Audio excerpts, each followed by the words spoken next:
this year's World Happiness Report came out. And this is a report, it's a partnership of Gallup, the Oxford Wellbeing Research Center, and a UN Sustainable Development Solutions Network. And they bring it out every year, and they go out and they ask about 1,000 people, I think, in each country, whether they're happy. And this year, for the first time, the United States fell out of the top 20 people, mostly because our young people are severely unhappy. And I'll be talking later on, as I said, with Abigail Schreier, who's written this book about bad therapy, who makes some suggestions about why our young people are so unhappy. But this goes along with the fact that, by the way, I was looking at this, and I'm sure the survey was probably taken before October 7th, but the young people in Israel are number 2 in happiness, right? This number 1, I think, I can't remember, Latvia, I think, was number 1, and number 2, the young people in Israel are the happiest. And there's a country that's constantly under existential threat, but they believe in something, and the threat hones them and grounds them to reality. Now, the report doesn't ask people much about why they're happy, which means that each news outlet, and I looked up a bunch of the story in a bunch of different news outlets, each one reports the prejudice of the news outlet, right? So that the left says, well, they're not happy because these other countries like Finland, which is always listed among the happiest places, who could tell? It's so dark there. But Finland is always listed as among the happiest places. They say, well, a lot of government services. They have a lot of government services. Yeah, that's true. But it's also true they're a kind of, homogenized, if that's the word I want. They have a lot of homogeneity in their culture, and maybe that's it. So you don't know. So everybody imposes the reason people are happy on them. On the conservatives, they'll say, well, it's marriage and sex and all this stuff. And because happiness is self-reported, we don't even know how accurate this is.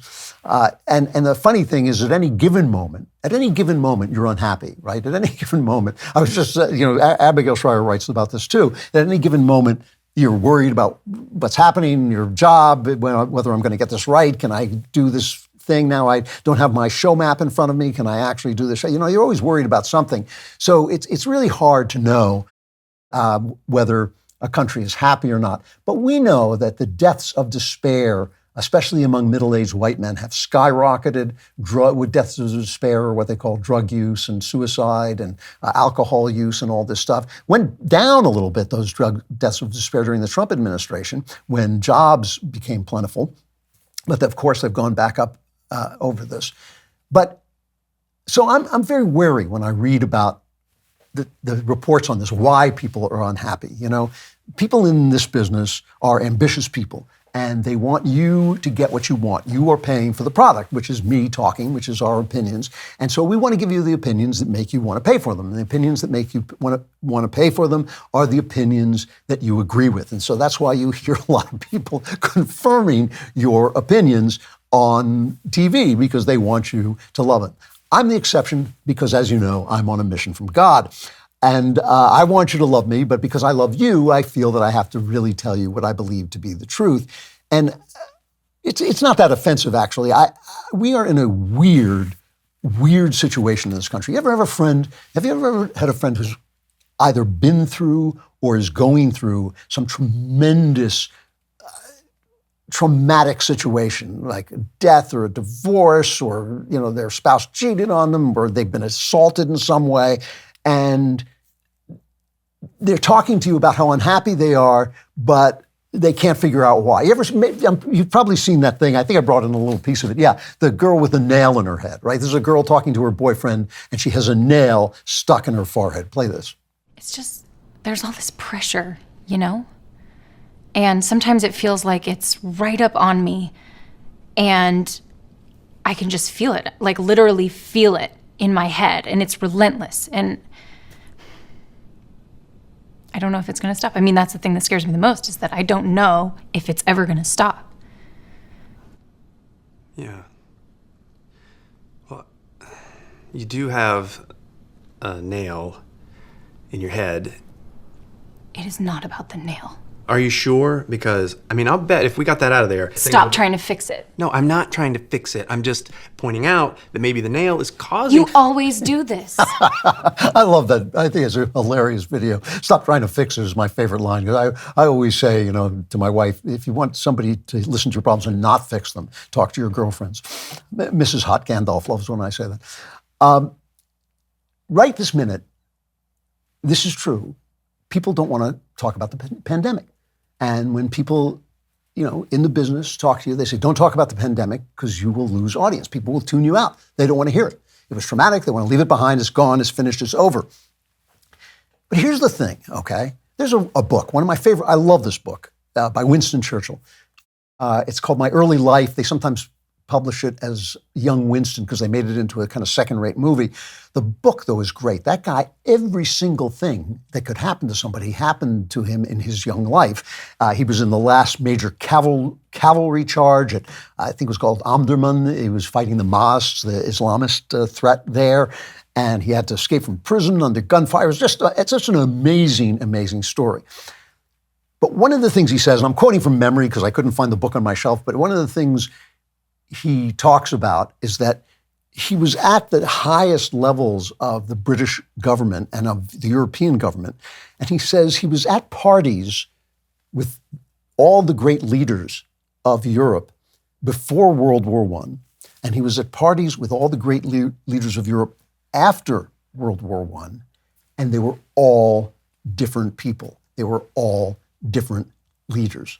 Why? Because they had destroyed their civilization. World War I was the beginning of the end of Europe. Europe's great civilization was 1500 with the Reformation to 1914, and then it was done. It was just World War I, then World War II, then Europe was a memory. That civilization was gone. No Sistine Chapels coming out of Europe, no Shakespeare coming out of Europe after World War II. And that was because of the decisions people made to wander into this meaningless, useless war with the idea that it was going to be over in a couple of weeks and a generation of men was wiped out, and that was something that they could just never recover from. And of course, Germany was forced into penury, and the penury made them think that Hitler would be a great idea, and World War II destroyed them all. The greatest civilization in human history gone because of bad, stupid, useless decisions. When leadership screws up at that titanic level, what do? You toss them out. There should be consequences. Well, not so much. When people talk about the pandemic now, when they talk about, oh, this happened because of the pandemic, that happened because of the pandemic, they're not talking about the pandemic. They are talking about the greatest screw-up by Western leadership since World War I. Trump, I'm sorry, but he was part of it. Biden, Fauci, Macron in France, the Tory party in Brooklyn, Merkel's successor in Germany. These are the same people, not only do they still hold power, their reputations among their supporters are completely intact. Here's the blog father, Glenn Reynolds. You ever read Instapundit, his wonderful blog? He was one of the earliest great bloggers. And Glenn now writes sometimes for the New York Post. He says, the architects of the disastrous policies, figures like Fauci, Francis Collins, and Deborah Birx, escaped any reckoning. Politicians like Cuomo, Pelosi, and California Governor Gavin Newsom cheerfully flouted the rules they imposed on the little people, going to dinner parties and otherwise cavorting in defiance of social distancing and mask mandates. As left-leaning blogger Nate Silver observed, it's kind of crazy and tells you a lot about who was writing the restrictions. The churches in some jurisdictions were subject to more restrictions than museums, not just museums, and liquor stores and strip joints. The final blow came when public health experts, quote unquote, who had been condemning family Sunday dinners as inconsistently dangerous, did a 180 and endorsed massive Black Lives Matter protests on the specious ground that racism is a public health problem. Glenn says if there can't be any punishment, and in today's America, the very idea of consequences for the nomenclatura runs the risk of being called white supremacist or insurrectionist, there can at least be remembrance. The expert class blew it, sold out, or gloried in putting people under its thumb. And I would go much, much further than that. The expert class, the leadership class, the political class took everything from us. They took everything. They turned a roaring Trump economy into a mess. They stripped us of our freedoms, of our worship. They let our cities burn to the ground over the death of a thug resisting arrest. Our media lied to us and told us that the protests were mostly peaceful. Our scientists lied to us, told us we should wear masks that didn't do anything, get a vaccine that wasn't good for younger people. They stripped us of free speech, and they're lying still. And I'm against political violence almost always, and I'm speaking here metaphorically.